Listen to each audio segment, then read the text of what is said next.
कहते हैं कि उस समय भगवती की कथा श्रवण करने से जो व्यक्ति जो भी चाहेगा उसे मन चाहा वर प्राप्त होगा। लेकिन कब? जब श्रद्धा विश्वास पूर्वक रहो, यानी श्रद्धा और विश्वास पूर्वक भगवान की कथा सुने। अब कथा सुनने के लिए क्या करना चाहिए कि पहले तो विचार बनाना चाहिए कि इनको कथा श्रवण करना। विचार बनाने के पश्चात बजट बनाना चाहिए। जिस प्रकार जितना खर्च कन्या के विवाह में होता है उतना भागवत की कथा में खर्च करने का प्लान बनाना चाहिए और योग्य वक्ता ढूंढना चाहिए।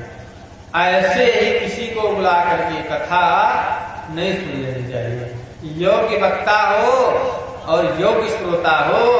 जैसे कि ऊसर के जमीन पर कितना भी अच्छा बीज बो दिया जाए तो ऊसर में कुछ होने वाला नहीं है, और खेत कितना भी अच्छा हो और उसमें सड़ा बीज बो दिया जाए तो उसमें भी कुछ होने वाला नहीं है। इसलिए खेत भी अच्छा होना चाहिए और बीज का दाना भी उच्च क्वालिटी का होना चाहिए।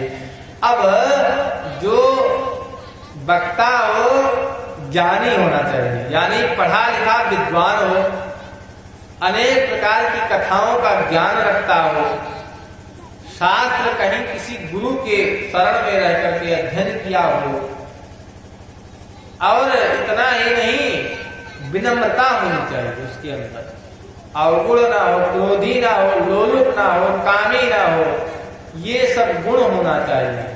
ऐसा वक्ता होना चाहिए। बहुत विद्वान हो लेकिन क्रोधी हो,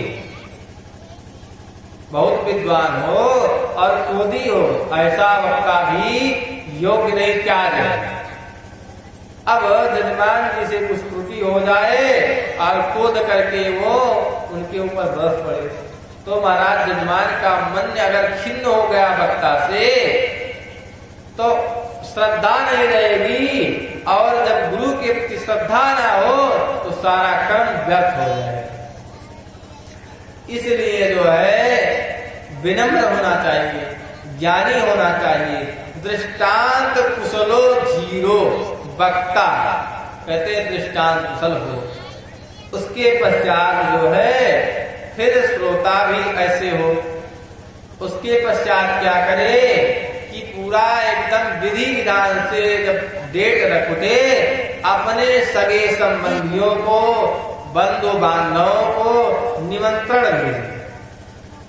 आज से निमंत्रण नहीं भेजा जा रहा है। जिस समय भागवत की कथा हुई थी कहाँ? विशाल द्वारिकापुरी में, तो नारद जी स्वर्ग तक निमंत्रण लेकर के गए थे और सभी लोग कथा सुनने आए थे। कैसे आए थे? अत्रि वशिष्ठ से चौनस्य गौतमो मेघाथ देवल देवरात, और ये सब ऋषि महात्मा आए और अकेले नहीं आए, स्वस्त्री अपने स्त्री के साथ, अपने पुत्र और शिष्य के साथ दौड़ते हुए आए। जहां अच्छा कार्य हो रहा हो, कथा भागवत हो रही हो, वहां चलना है नहीं, दौड़ पड़ना चाहिए। तो ये लोग दौड़ करके आए, और इसीलिए भागवत में लिखा गया है कि पीयूष पानाय रसलम पटा। भागवत किसको पिलाई जाए? तो श्रीमद् भागवत पीयूष पानाय रसलम पटा, भागवत कथा उसको सुनाई जाए जो रसिक हो, जो पिपासे हो, भागवत के प्रेमी जन हो। अच्छा ये बताइए कि किसी को प्यास ना लगी हो और आप कितना भी सुंदर पानी ले आए, उसे पिलाने का प्रयत्न करें तो व्यक्ति कितना जल पिएगा? पिएगा नहीं, पहले तो क्वेश्चन करेगा। कैसे? कि आप कहेंगे महाराज जल पी लीजिए। अरे अरे जल तो मुझे नहीं। कैसा जल है? महाराज अच्छा जल है। कहाँ से लाए हो? सुंदर बढ़िया प्याऊ से जल लेकर के आए हैं। बर्तन कैसा है? बहुत स्वच्छ स्वच्छ बर्तन है, साफ है, शुद्ध है, माज करके लाए हैं। जल ठंडा, हाँ महाराज शीतल जल है, अधिक ठंडा तो नहीं मेरा गला खराब हो गया, नहीं महाराज अधिक ठंडा नहीं है। अब पीना नहीं, उसके पहले इतना क्वेश्चन करेगा कि महाराज पिलाने वाला का भी मन खिन्न हो जाए।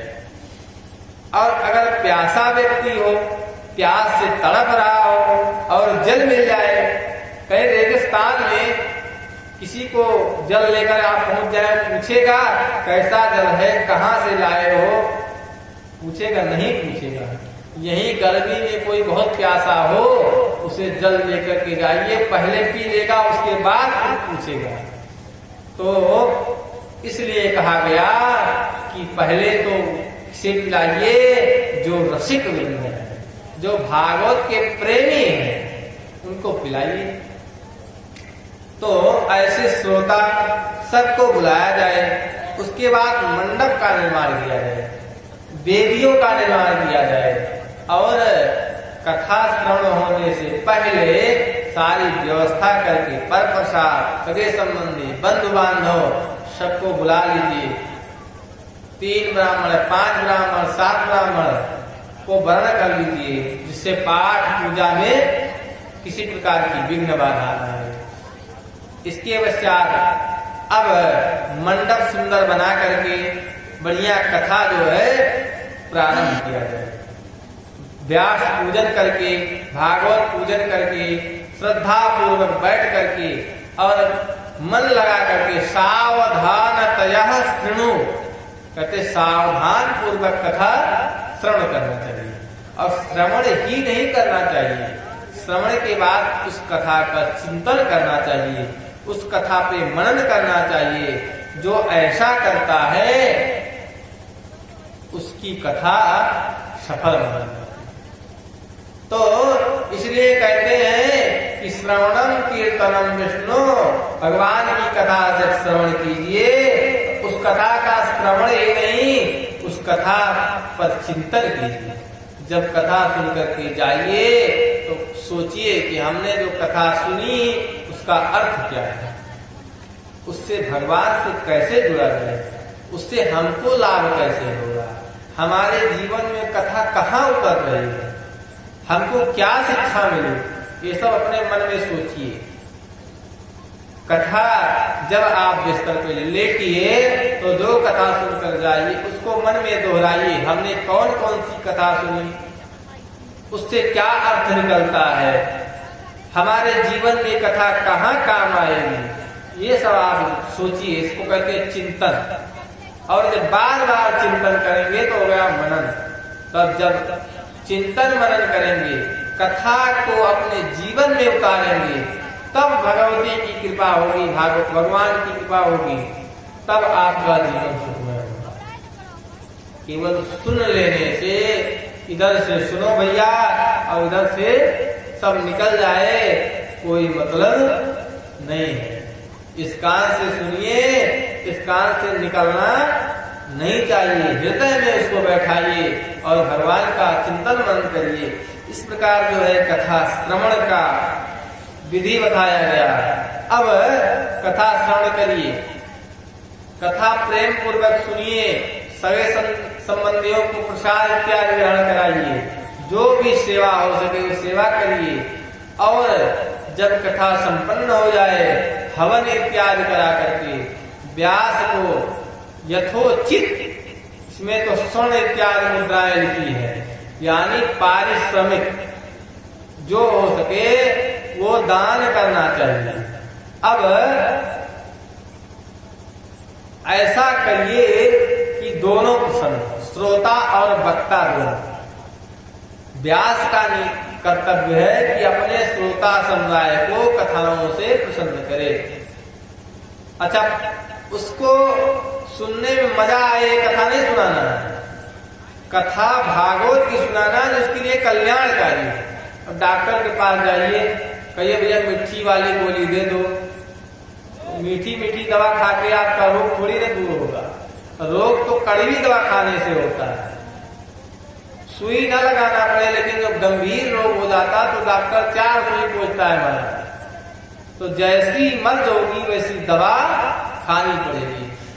अब यदि डॉक्टर कहे कि भैया तुम्हारे मन की दवा हम दे रहे हैं, ले जाओ, मीठी वाली गोली की आती चूसने वाली वही दे दे, तो आपका रोग दूर नहीं होगा। तो इसलिए वक्ता को चाहिए कि कल्याणकारी कथा सुनाए, देवी भागवत सुनाए, भागवत सुनाए, जो भी सुनाए, ग्रंथ का अपमान न करे, ग्रंथ को छोड़े ना, ग्रंथ को लेकर के कथा करे। ये नहीं ग्रंथ रखा है कहीं इधर उधर कथा कह करके व्यक्ति टाइम पास करके चला जाए। तो जो जजमान के हितकर कथा वो कहे, रुचिकर कहे या ना कहे, लेकिन हितकर कहे।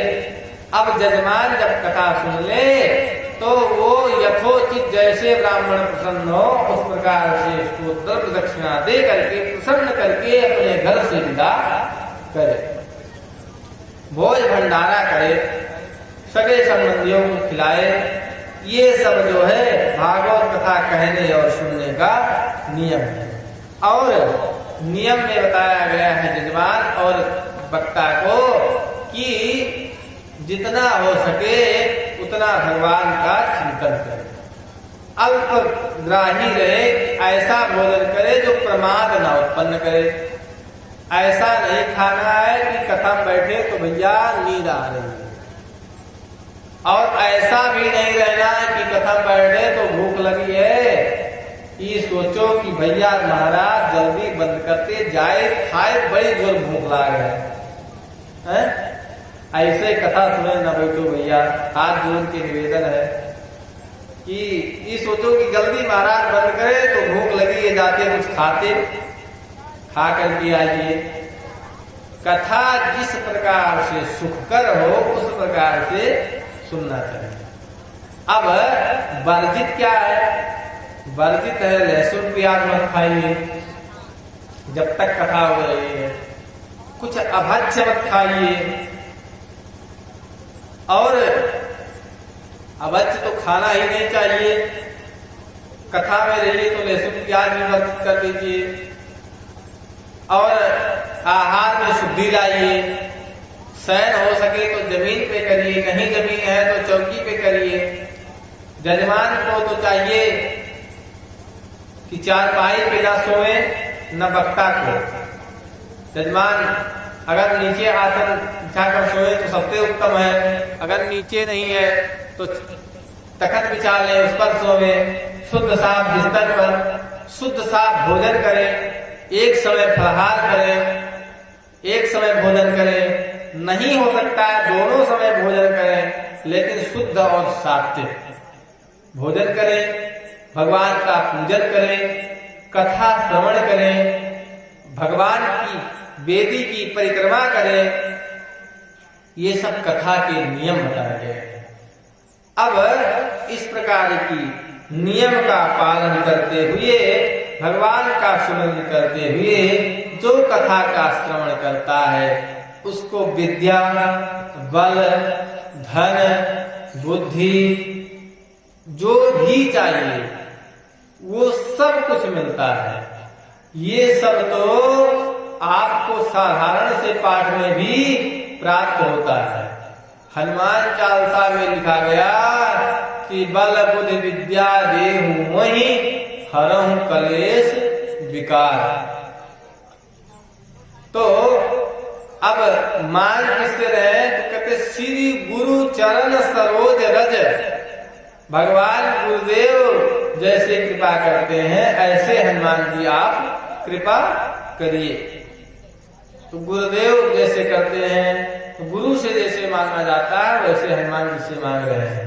तो जब कथा आप श्रवण करेंगे तो ये चारों चीज की वृद्धि होगी।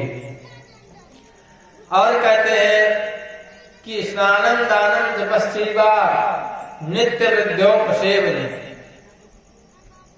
जब अपने से बड़ों की सेवा करिए, भगवान की पूजा करिए और अपने से बड़ों को प्रणाम करिए, ये करने से चार चीज की वृद्धि होती। चत्वारि तस्य वर्धन्ते आयुर्विद्या यशो बलम। आयु, विद्या, यश और बल की प्राप्ति ऐसे हो जाती है। गौ की सेवा करेंगे, ब्राह्मण की सेवा करेंगे, यही सब कथाओं में सार है। अब इस प्रकार की कथा श्रवण की विधि थी। कहते हैं भगवान का ध्यान करते हुए इस प्रकार की कथा श्रवण करिए। अब आज हम प्रथम स्कंद में प्रवेश करते हैं। ये भागवत कथा की महिमा थी।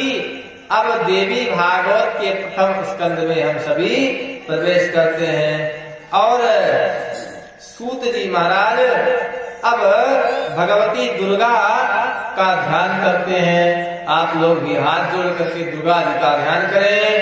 ओम सर्व चैतन्य रूपां तामाद्यां विद्यां च धीमहि बुद्धिं ज्ञानं प्रचोदयात्। जयन्ती मंगला काली भद्रकाली कपालिनी दुर्गा क्षमा शिवा धात्री स्वाहा स्वधा नमोस्तुते।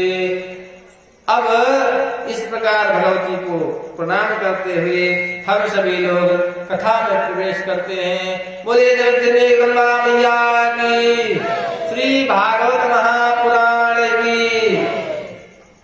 अब श्रीमद् देवी भागवत का प्रथम स्कंद। महर्षि शौनक जो 88,000 ऋषि बैठे हुए हैं, इनकी आयु जो है हजारों हजार वर्ष के इसमें महात्मा है। एक से एक वृद्ध महात्मा है। सूत जी महाराज मात्र 16 साल के, लेकिन ज्ञान वृद्ध है। 4 प्रकार के वृद्ध होते हैं, जिसमें जो ज्ञान वृद्ध हो, जिसको ज्ञान अधिक हो, उसको उत्तम वृद्ध माना जाता है। तो सूत जी महाराज ज्ञान वृद्ध है। शौनक आज नीचे बैठ करके सूत जी को ऊपर बैठा करके वेदी पर पूजन करके सूत जी का और अब कथा श्रवण के लिए बैठते हैं और प्रार्थना करके हाथ जोड़ करके, हे सूत जी महाराज, हमको भगवती की कथा आप श्रवण कराए। अब भगवती की कथा श्रवण करा